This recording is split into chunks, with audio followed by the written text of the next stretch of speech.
Hey, it's your boy. Gee, we're just coming at you with the video game.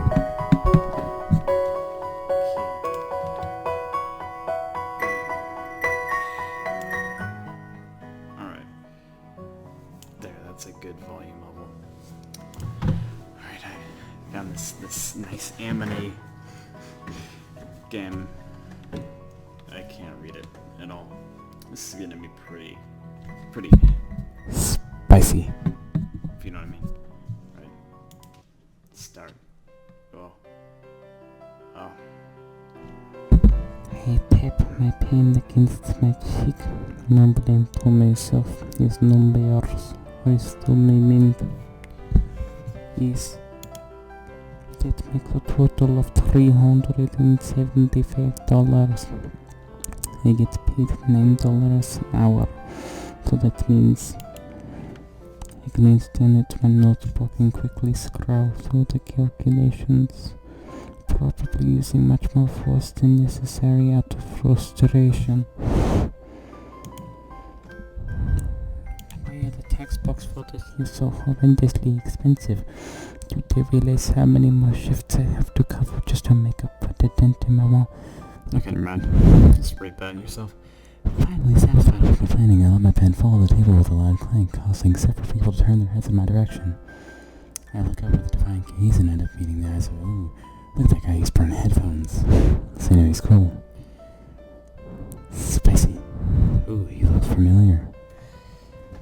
Look at that, Kenora, that's a surprised look right there. Both of them are surprised. Cocks their head to the side. Do we know each other?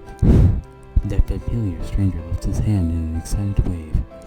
Despite my usual conscious attempt to ignore the hundreds of red strings floating around me, I can't help but notice the frayed, thin red thread, whatever that's wrapped around the stranger's finger. Just like that, the pieces click in my mind. It's Aaron, isn't it? The round from the same high school. Isn't he a year younger than me? How is he in the college anyway? Aaron's lips twitch open to a warm smile when I lift my hand slightly in return, too embarrassed to wave back. His lips part and he seems to be mouthing something to me. My frown deepens as I try to decipher his silent message. Deep in concentration, I almost jump out of my skin when the professor's voice suddenly raises in volume, echoing in the room.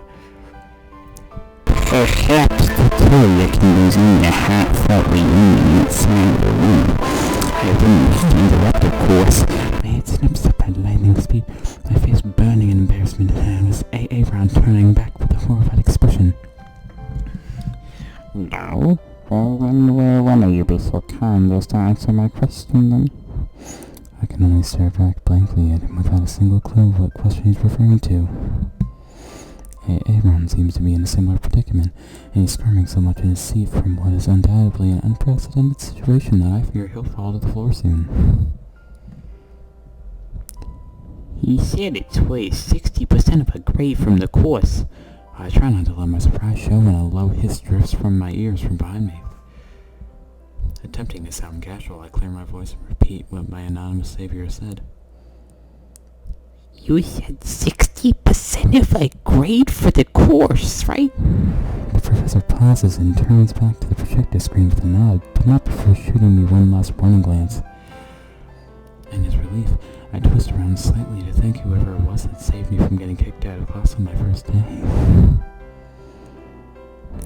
Oh, yeah, thank you so much. My voice trails off as I lose the ability to speak from pure shock. The boy sitting behind me lifts his head slightly with a questioning look, brushing the hair out of his eyes.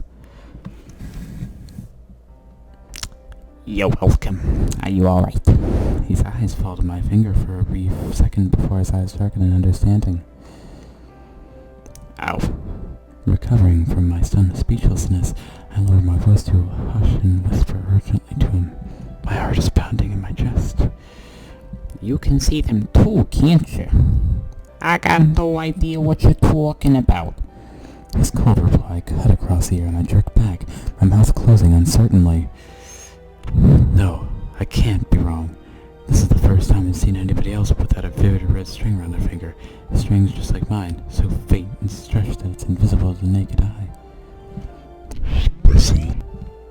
My entire life I've been able to see everyone's strings of fate, which supposedly lead them to their fated soulmate. Well, that's what this is. There are many states possible for someone's red string of fate. It took me years before I could hypothesize what they mean. Some people have strings of vibrant sharp rumor, whereas people have strings as faint and thin as a ribbon. They're just very thin. Some strings can be knotted, or frayed, or even broken. Some strings lead back to the bearer themselves, ending tied around a finger on the same hand. Despite that, all I've seen, I've never met someone else with a finger with a near invisible string until now. The way his eyes immediately flickered to my finger can only mean one thing. He's a Sears like me. Look, you don't have to lie to me, I can see. He's looking at you, kid. Oh, I didn't do the right voice. I rolled back around to face the front of the room, both grateful for her and irritated by his warning. Before I decided to do this, a loud commotion around me as everyone starts chatting excitedly and leaving their seats. I glanced at the projector screen at the front of the room and my heart sinks. It's a 3-person project that will last for 2 months, and it's worth 60% of a final course grade. This is what the question I answered was about? An exclamation of disbelief escapes my mouth. I quickly read through the topic, and a hint of panic starts to bubble up inside of me. This is a philosophy class. I swear I picked the philosophy for all my general's course, hoping to bluff my way through the essays. Why is this topic heavily related to science? I can almost see my GPA slipping away from me like a puff of smoke. I try to calm myself with a deep few breaths. It's just a group project, Valeria. I'm sure you can ask someone who's good at science for... Hey, Raul! At my barely restrained shout, the guy in question turns his gaze on me. He's standing a little awkwardly at the side, and his face lights up with a bright smile when we make eye contact. Hey there, you want to be in a group together? Yes, I do. He's almost weakening from this thing. Oh, that.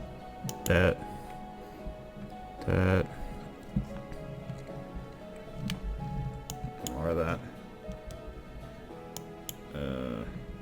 Hey, you want to be in a group with me? There will also be another guy. He's from my high school, and he's really smart and great at all science stuff. He'll be great to work with. He meets my eyes, leveling me with a stare without replying for a long moment. I was shifting later uncomfortably. Finally, he speaks. Okay, thank you for inviting me. I'd be happy to accept. At a snail's pace, he begins to place his items into his bag with a switch for no one to see with me. The entire time, he doesn't say a word with me. Unnerved by the awkward silence, I blurt out the first thing that pops in my head. Suck me off. Okay, never mind. I'm Valerie. Valerie Wong. Something wrong. I'm a first-year student in journalism. What's your name? I don't think you've mentioned it yet. There's a tiny glint in his eye. What did I do? No, I'm just gonna save right here. I'm Luke Hayden, second-year literature major. I'm just gonna save right there. Okay, there you go. Amine. He doesn't seem inclined to speak again, and we make the trip over to AA Ron seat in silence. Oh, my microphone was probably muted right there. Okay. Well, at least he's polite enough to answer when I ask him a question. Perhaps he's just a naturally quiet guy. Okay, I'm just gonna change my microphone out. Yeah, I'm so glad to see you, really. I'm sorry if I got you in trouble earlier. I'm just glad. Yeah. He leaps up from his seat. I'm glad to see you too, Ron. I must say I'm surprised. I thought you were a year below me. I just press space. Oh yeah. I graduated early, so I'm here now. Computer science. You? I give a low whistle. Impressed. Journalism. Anyway, thank you so much for letting me be in a group with you. This guy behind me is Luke. Hey, of course, why not? It's not like I know anyone else here. Alright, so why am I getting 4 FPS? I'm getting 5 FPS right here. That's bad. And it just goes to... Okay, never mind. Oh, okay. That's some great FPS. Relieved. I let myself collapse on the seat next to her. Thank you. Goodness gracious, I'm happy to see you. Isn't this a philosophy class? Why in the world is this group project in science? To be fair, it's more about evaluating and comparing scientific theories with ideas from philosophy, so it's not really on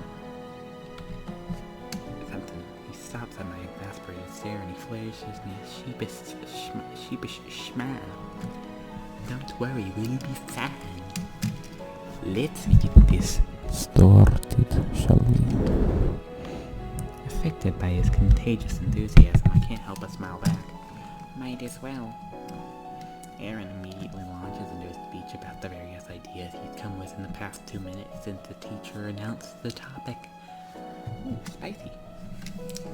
Hey, Captain, would you like me? What do we have in the stream? What are our streams affect? Ooh. Oh, wow, that's really impressive, change and stuff. They didn't move at all. I'm Mikey now. Okay. Why did it skip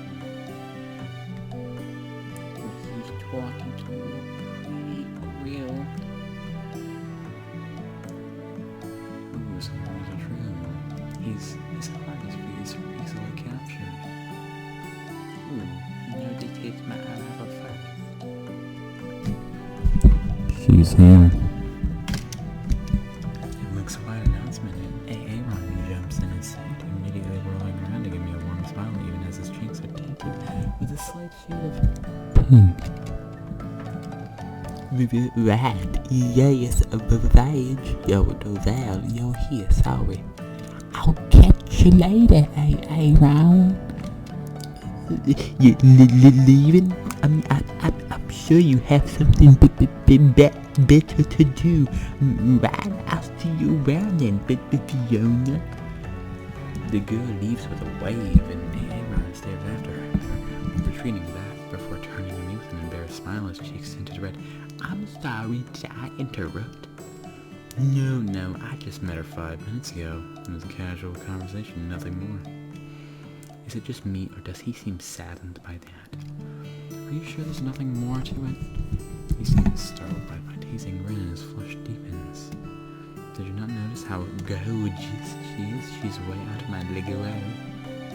So yes, I'm certain there is nothing more to it. He pauses before seemingly unable to restrain himself from adding that 2 sentences. But did you see her smile just now? Now, golly gosh, I swear my heart stopped when she flashed those dimples at me. Ooh, dimples. I smirked to myself, shaking my head in amusement. He only met her 5 minutes ago, and he's already infatuated. Okay, yeah, he's just like weird anime. Does he know? Does he know that his soulmate is lost to him in his lifetime and she's dead? Even if he doesn't, this could be one reason why his heart seems so easily swayed. How does it work when his string is broken? Next to me, Luke K shifts in his chair. Ooh, look at that, he's getting scared now, and I can tell he's avoiding my eyes. He must have noticed I was staring at Aaron finger and guessed what I was saying. Luke must know what a broken string means too.